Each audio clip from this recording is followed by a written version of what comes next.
C'était intense et je n'ai pas pu dormir du tout toute la nuit. Ces 7 démons sont venus et ils m'ont attaqué mentalement. Le deuxième prêtre a dit « Oui, vous devez prier et jeûner ».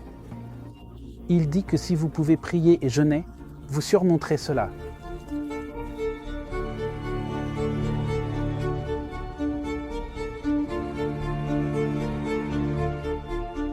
Je suis catholique de naissance. Je suis né à Norfolk, Virginie. J'ai fréquenté des écoles catholiques pendant mes années de formation. 2 parents merveilleux. Malheureusement, mon père, il avait un cancer. Il est décédé. C'était donc une très grande perte et c'était très, très difficile. Et comme on dit, quand l'homme de la maison n'est plus là, aller à l'église ne devient plus vraiment une priorité. Ils n'ont plus vraiment cet exemple, ce modèle. Une fois que j'ai commencé l'université, je suis allé de moins en moins à la messe. C'était juste quelque chose que je faisais de temps en temps. C'était également à cette époque que j'ai commencé à emprunter un chemin différent, jouant beaucoup au basket, impliqué dans beaucoup de fitness, et je voulais simplement améliorer mon niveau de jeu. J'étais très intéressé par la nutrition, expérimentant aussi le jeûne qui pourrait aider. Je cherchais aussi une performance dans le succès. Je voulais bien faire, gagner plus d'argent. Et j'ai commencé à lire beaucoup de livres de développement personnel. C'était bien au début, mais ensuite j'ai continué à lire de plus en plus et cela m'a conduit au nuage. Et je ne le savais même pas à l'époque. Lire beaucoup de livres de Deepak Chopra, Wayne Dyer, Marianne Williamson et ce genre de livres vous amène à vous centrer davantage sur vous-même. Vous savez si vous traversez beaucoup d'anxiété ou de difficultés dans votre vie. Dans cette école de pensée, on enseigne à devenir autonome et à compter sur soi-même, à travailler sur soi. D'une certaine manière, devenir comme votre propre Dieu. Je ne le voyais pas de cette façon, mais c'est vers cela que cela me menait. Quelques années passent et je rencontre Sita, ma femme, et à ce moment-là, j'étais tellement éloigné de l'église. Je me marie et je parie que ce n'était pas à l'église, c'était un mariage civil. D'accord, et en plus de cela, je savais qu'elle avait été mariée auparavant et qu'elle était divorcée. Et pour moi, cela n'avait tout simplement pas d'importance. Et les sentiments de vide et d'anxiété sont également devenus plus forts. Mais je n'arrivais pas vraiment à mettre le doigt dessus. Je ne savais tout simplement pas vraiment ce que c'était. Un jour, alors que je conduisais mes enfants à l'école, je les ai déposés. Et j'écoutais un podcast. Et le podcast portait sur le sujet de les différences entre le christianisme et le New Age. Et j'ai écouté cette personne en parler et toutes les différences. Et puis j'ai dit, attends une seconde. J'ai dû arrêter ma voiture. Et je me suis dit, je suis sur le mauvais chemin. Je suis sur le mauvais chemin. Et je vais en enfer. Je ne suis pas allé au travail. Je suis allé directement chez moi. Et j'ai jeté tous les livres New Age que j'avais sur mon étagère. Et j'en avais beaucoup. Je les ai mis dans ce grand baril à ordures et je l'ai presque rempli de livres. Et pendant que j'y étais, j'ai jeté tous mes CD et disques car j'étais très passionné par la collection de CD et d'albums de rock, vivant également ce style de vie rock and roll, faisant la fête et ce genre de choses. Alors, je me suis débarrassé de chacun de ces livres. Et pourtant, j'étais toujours en panique. Et je ne savais vraiment pas quoi faire. J'ai pris le téléphone et j'ai appelé un bon ami à moi qui est maintenant prêtre. Et il est prêtre depuis plus de 35 ans. Et je l'ai appelé et je lui ai brièvement expliqué ce qui se passait. Et je lui ai demandé, peux-tu me donner une confession par téléphone ? Et il a dit, Lewis, tu ne peux pas avoir une confession par téléphone. Je vais vous dire d'aller à votre paroisse locale et c'est quelque chose qui doit être fait en personne. Il a dit une prière pour moi au téléphone et m'a envoyé. Et je l'ai fait. Et je suis allé, et pour une raison quelconque, la confession n'était pas proposée ce soir-là. Et j'ai dû passer toute la journée dans une pure anxiété, juste à attendre la prochaine disponibilité. Confession. Je suis allé le lendemain et j'étais très nerveux dans la file pour la confession. Tremblant peut-être un peu et ne sachant vraiment pas exactement comment ou quoi dire au prêtre parce que cela faisait longtemps depuis ma dernière confession. Alors, quand ce fut mon tour, j'ai tout déballé avec le prêtre. J'ai simplement dit tout ce que j'avais sur le cœur. Vous savez, le prêtre a demandé, y a-t-il autre chose? Quelque chose de plus? Et j'ai simplement dit, n'est-ce pas suffisant? Et je pouvais sentir la compassion du prêtre. J'avais presque l'impression qu'il mettait son bras autour de moi pendant qu'il priait pour moi et m'absolvait de mes péchés. Je suis parti de là comme si quelque chose m'avait totalement envahi. C'était un sentiment formidable. Je suis allé à ma voiture et je suis resté à l'intérieur pendant environ 10 minutes et tout ce que je pouvais faire, c'était pleurer. J'ai juste pleuré et je l'ai laissé sortir. Et j'étais très ému tout seul, vraiment en pensant que j'avais gaspillé toutes ces années. Et c'est un tel sentiment de culpabilité. Mais en même temps, je me suis aussi senti, waouh, maintenant j'ai un nouveau départ. Et c'est le début de quelque chose de différent et de nouveau. Je me sentais tellement en paix et si bien. Le lendemain, c'était un peu différent. Vous connaissez ce verset dans Matthieu, je pense que c'est Matthieu 12, vous vous débarrassez d'un démon et tout d'un coup cet autre arrive, encore plus féroce. Eh bien, ils sont venus. Ces 7 démons sont venus et m'ont attaqué mentalement. C'était intense et je n'ai pas pu dormir du tout toute la nuit. Et ensuite, je devais aller travailler dès le lendemain. Je ne pouvais pas me concentrer, je ne pouvais pas me focaliser, je ne pouvais vraiment rien faire de productif au travail. Et cela a duré quelques jours, et je commençais vraiment à m'inquiéter, car je n'avais jamais vraiment eu de problèmes mentaux, ni même pensé à aller voir un psychologue ou un thérapeute ou quoi que ce soit de ce genre. J'étais comme, non. Mais j'en étais vraiment arrivé au point de sentir que les choses allaient vraiment mal, et tout cela n'était que du pur découragement. Les sentiments et pensées dans mon esprit étaient que, Lewis, c'est fini pour toi, mec. Ta vie est terminée. Il n'y a pas de seconde chance pour toi. Tu as tout gâché. Tu sais, tu as grandi en tant que catholique. Tu avais les parents les plus merveilleux. Tu es allé dans des écoles catholiques. Tu avais tout, mais tu as choisi de prendre un autre chemin et maintenant c'est trop tard. Et honnêtement, je l'ai vraiment pensé. Certaines pensées me sont venues à l'esprit que je devais faire plus de confessions.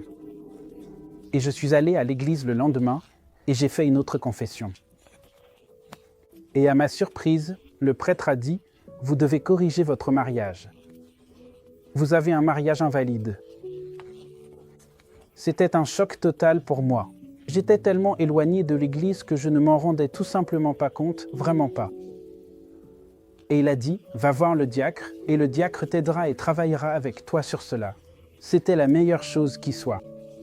C'était un long processus de 2 ans que j'ai trouvé long. J'ai pensé que c'était les 2 années les plus longues que j'avais jamais traversées. Mais nous avons tellement appris, tellement grandi spirituellement. C'était vraiment la meilleure chose qui nous soit arrivée. Pendant que cela se passe, j'ai encore du mal à dormir et ma femme me donne une vidéo YouTube.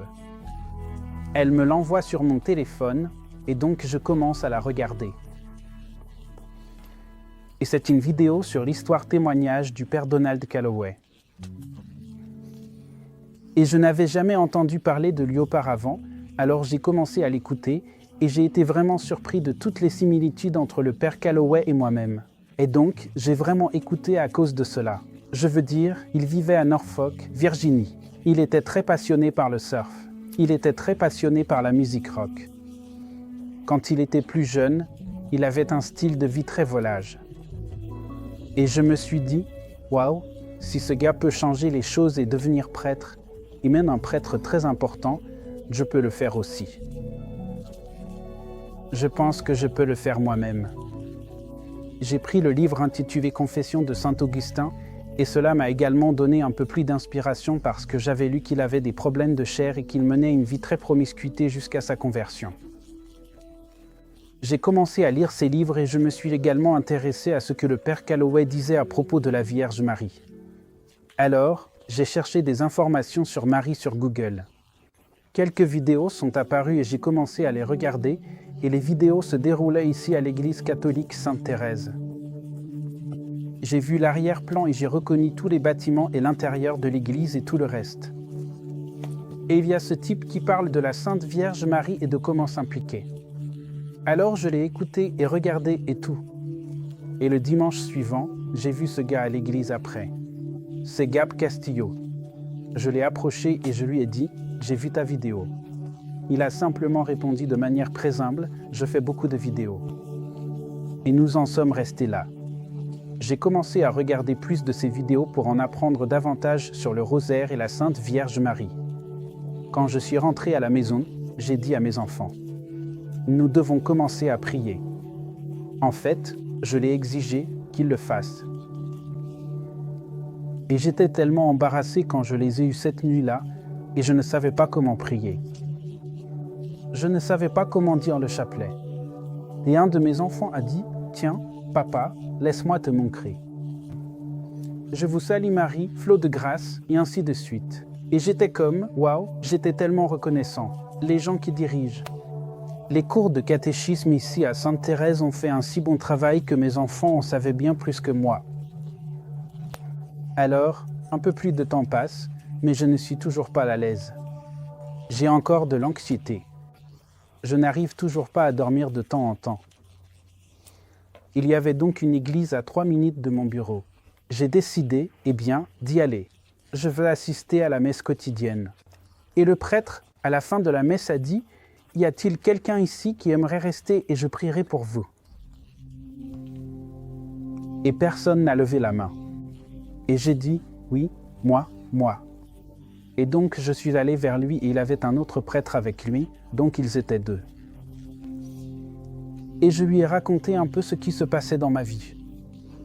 Et il a posé ses mains sur moi. Il priait pour moi. J'ai vraiment ressenti le Saint-Esprit et cela m'a vraiment aidé. Et en sortant, le deuxième prêtre a dit « Oui, vous devez prier et jeûner. » Il dit que si vous pouvez prier et jeûner, vous surmonterez cela. Je me souviens de jeûner quand j'étais jeune, quand j'étais athlète. Mais à l'époque, je le faisais pour d'autres raisons. À l'époque, c'était plus pour, vous savez, juste pour m'aider à avoir plus d'énergie, à mieux performer et ce genre de choses. Et c'était la chose la plus difficile à faire parce que je devais compter totalement sur moi-même, ma propre volonté pour réussir à jeûner. Et c'est très difficile. De nos jours, je le fais et c'est.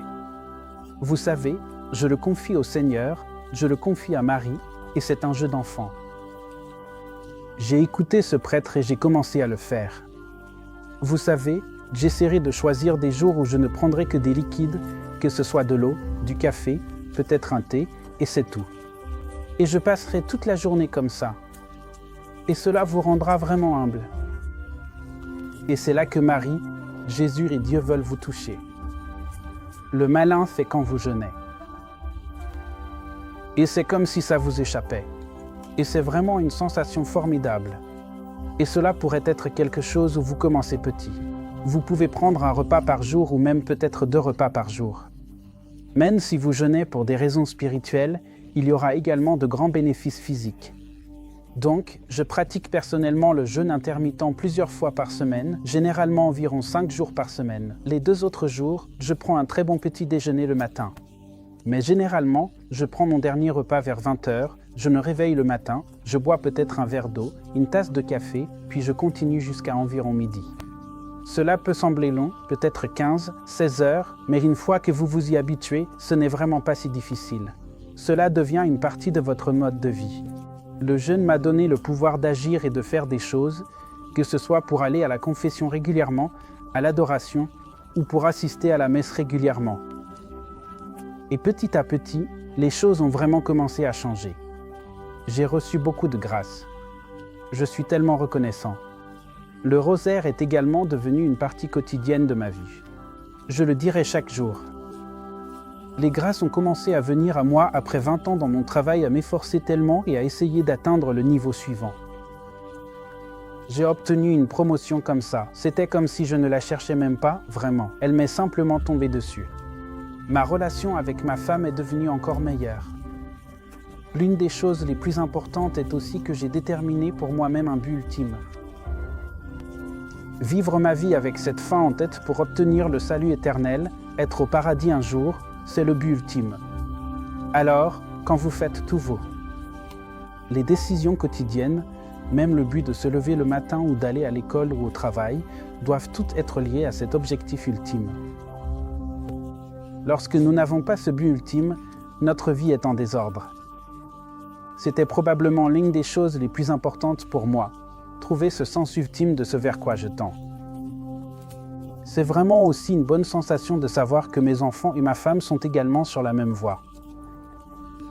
La prière est tellement importante, non seulement en tant qu'unité familiale, mais aussi en tant qu'individu. Et nous devons vraiment prier pour les autres personnes qui ont besoin d'un changement et d'une conversion. Je suis tellement reconnaissant parce que je sais que, pour moi, c'était ma mère et c'était ma femme. Ma mère récite le chapelet depuis aussi longtemps que je me souvienne, depuis que je suis petit. Elle a maintenant la maladie d'Alzheimer, la démence, mais elle continue à réciter le chapelet. Et quand je lui rends visite, elle dira « Tu dois prier. Tu dois toujours me dire constamment « Seigneur Jésus-Christ, s'il te plaît, sois avec nous ce soir. Nous vous remercions beaucoup. Marie, nous savons que vous êtes ici avec nous et que vous nous guidez. Je vous salue Marie, pleine de grâce, le Seigneur est avec vous. Vous êtes bénie entre toutes les femmes et Jésus, le fruit de vos entrailles, est béni. Sainte Marie, Mère de Dieu, priez pour nous pauvres pécheurs, maintenant et à l'heure de notre mort. Amen. Au nom du Père, du Fils et du Saint-Esprit. Amen. Mon frère, merci. D'accord, mec.